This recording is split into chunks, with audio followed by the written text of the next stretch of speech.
Hello friends, आप से लोगों का स्वागत है। तो आज हम पढ़ेंगे कक्षा 7 का हिंदी दीक्षा यूपी बोर्ड का पाठ 8। पाठ का नाम है स्कूल मुझे अच्छा लगा। तो देखिए दोस्तों, हम इस पाठ का सभी प्रश्न उत्तर देखेंगे। जैसा कि प्रश्न है कुछ करने को से प्रश्न नंबर 1 है, निम्नलिखित शीर्षकों के आधार पर अपने स्कूल के विषय में कुछ वाक्य लिखिए। जैसा कि यहाँ पर शीर्षक दिया गया है, इसी शीर्षक पर हमें अपने स्कूल की ये कुछ वाक्य बनाना है। तो जैसा कि शीर्षक पहला है स्कूल का भवन, तो जैसा कि हमने यहाँ पर वाक्य बनाया है, मेरे स्कूल का भवन 2 मंजिला है। दूसरा शीर्षक है तुम्हारी कक्षा और बच्चे, मेरी कक्षा दूसरी मंजिल पर है, मेरी कक्षा में 54 बच्चे हैं। तीसरा है शीर्षक हैंडपंप, मेरे विद्यालय में 2 हैंडपंप है। और चौथा शीर्षक है हेडमास्टर, हमारे हेडमास्टर उच्च शिक्षित और अत्यंत आदर्शवादी हैं। चौथा है शिक्षक एवं शिक्षिका। इसका हमने वाक्य बनाया है, हमारे विद्यालय के शिक्षक व शिक्षिकाएं बच्चों को स्नेहपूर्वक पढ़ाती हैं। अगला है खेल का मैदान। वाक्य जैसा कि हमने बनाया है, हमारे स्कूल में एक खेल का मैदान भी है जो बहुत बड़ा है।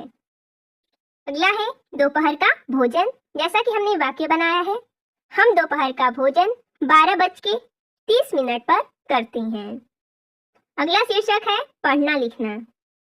इसका हमने वाक्य बनाया है, विद्यालय में हम बच्चों को पढ़ना लिखना सिखाया जाता है।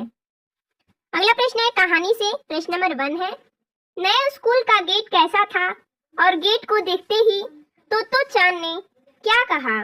इसका उत्तर हो जाएगा, नए स्कूल का गेट 2 पेड़ों के तनों का बना था। उसे देखते ही तोतो चांद ने कहा, एक दिन यह टेलीफोन के खंभे से ऊंचा हो जाएगा। दूसरा प्रश्न है, तोतो चांद को वह स्कूल अच्छा क्यों लगा? इसका उत्तर हो जाएगा, तोतो चांद को स्कूल अच्छा लगा क्योंकि वह अन्य स्कूलों से अलग था और इसमें व्यवहारिक शिक्षा पद्धति अपनाई गई थी। अगला प्रश्न है, तोतो चांद ने स्कूल के हेडमास्टर को स्टेशन मास्टर क्यों कहा? इसका उत्तर हो जाएगा, स्कूल कमरों के स्थान पर 6 बेकार रेलगाड़ी के डिब्बों के अंदर लगता था। रेलगाड़ी का मालिक स्टेशन मास्टर होता है, इसलिए उसने स्कूल हेडमास्टर को स्टेशन मास्टर कहा। अगला प्रश्न है, तोतो चांद ने हेडमास्टर से अपनी फ्रॉक के बारे में क्या क्या बताया? इसका उत्तर हो जाएगा, तोतो चांद ने बताया कि फ्रॉक दुकान से खरीदी हुई थी। फ्रॉक पर लाल और स्लेटी रंग के चेक बने थे। कपड़ा जर्सी का है। कॉलर पर कढ़े लाल फूल फुलहड़ है। माँ को कॉलर पसंद नहीं है। अगला प्रश्न है, आपके विचार में कुछ समुद्र से और कुछ पहाड़ से का क्या मतलब हो सकता है? इसका उत्तर हो जाएगा, कुछ तरल पदार्थ जैसे दही, खीर, सूप आदि और कुछ ठोस पदार्थ जैसे गुड़, रोटी आदि। अगला प्रश्न है, तोतो चांद को स्कूल जाते देख माँ की आंखें क्यों भर आई? इसका उत्तर हो जाएगा, माँ की चुलबुली बिटिया जो पहले एक स्कूल से निकाली गई थी, खुशी से स्कूल जा रही थी, उसे स्कूल जाता देख माँ की आंखें भर आई। अगला प्रश्न दूसरा है, निम्नलिखित प्रश्न को पढ़िए और सही विकल्प पर सही का चिन्ह लगाइए। जैसा कि दिया गया है, तोतो चांद ने स्कूल को अच्छा कहा क्योंकि विकल्प है, स्कूल रेलगाड़ी के डिब्बे में चलता था, हेडमास्टर ने उसकी पूरी बात सुनी, दोपहर के भोजन के समय सभी बच्चे मिल बांटकर भोजन करते थे, और चौथा उपयुक्त सभी। तो तोतो चांद को स्कूल इसलिए अच्छा लगा था क्योंकि जो ये सभी बातें हैं, यानी कि स्कूल रेलगाड़ी के डिब्बों में चलता था, हेडमास्टर ने उसकी पूरी बातें सुनी, और जब दोपहर का भोजन बच्चे करते थे तो मिल बांट कर करते थे। ये सभी बातें तोतो चांद को बहुत अच्छी लगी, इसलिए उसको स्कूल भी अच्छा लगा, यानी कि इसका सही विकल्प हो जाएगा उपयुक्त सभी। अगला प्रश्न है 3 नंबर, स्कूल के मुखिया को हेडमास्टर कहते हैं और स्टेशन के मुखिया को स्टेशन मास्टर कहते हैं। नीचे लिखे कार्यस्थलों के मुखिया को क्या कहते हैं लिखिए। जैसा कि हमने यहाँ पर लिखा है, दिया गया पोस्ट ऑफिस, बैंक, प्राथमिक स्वास्थ्य केंद्र, पुस्तकालय, कॉलेज, कारखाना, इन सभी के मास्टर को क्या बोला जाता है, हमें यहाँ पर लिखना है। तो पोस्ट ऑफिस के मास्टर को क्या बोला जाता है? Post master. बैंक के बैंक मैनेजर, प्राथमिक स्वास्थ्य केंद्र के प्राथमिक चिकित्सा अधिकारी, पुस्तकालय के पुस्तकालय अध्यक्ष, कॉलेज के प्राचार्य, कारखाना के मिल मालिक या कारखाना प्रबंधक। अगला प्रश्न है भाषा की बात से प्रश्न है, आप जानते हैं विराम चिन्हों के बिना वाक्य का अर्थ स्पष्ट नहीं होता। निम्नांकित गद्यांश को ध्यान पूर्वक पढ़िए तथा उपयुक्त विराम चिन्ह लगाइए, जैसा कि हमने यहाँ पर लगाकर दिखाया है। दिया गया गद्यांश, चिड़ी मार की बीवी ... खुद बताएगा। देखिए जैसा कि हमने यहाँ पर बताया है, चिड़ी मार की बीवी ने डरे हुए तोते को हाथ में लिया और उसे सहलाते हुए बोली, कितना छोटा तोता है, इसका तो एक निवाला भी नहीं होगा, इसे मारना फिजूल है। हीरामन ने कहा, माँ मुझे मत मारो, राजा को बेच दो, तुम्हें बहुत पैसे मिलेंगे। तोते को बोलते हुए सुनकर वे हक्के बक्के रह गए। थोड़ी देर बाद अचरज से उभरे तो पूछा कि वे उसकी कितनी कीमत मांगेंगे। हीरामन ने कहा, यह मुझ पर छोड़ दो, राजा कीमत पूछे तो कहना कि तोता अपनी कीमत खुद बताएगा। अगला प्रश्न है 2 नंबर, निम्नलिखित शब्दों का वाक्य प्रयोग कीजिए, जैसा कि हमने यहाँ पर किया है। शब्द है अचानक, सचमुच, बेकार, दफ्तर, गंभीरता। इन सभी शब्दों का हमें वाक्य प्रयोग करना है, जैसा कि हमने किया है। अचानक, अचानक आंधी आ गई। सचमुच, वह सचमुच देवता है। बेकार, बेकार समय बर्बाद नहीं करना चाहिए। दफ्तर, समय पर दफ्तर जाना चाहिए। गंभीरता, उसने गंभीरता पूर्वक सोचा।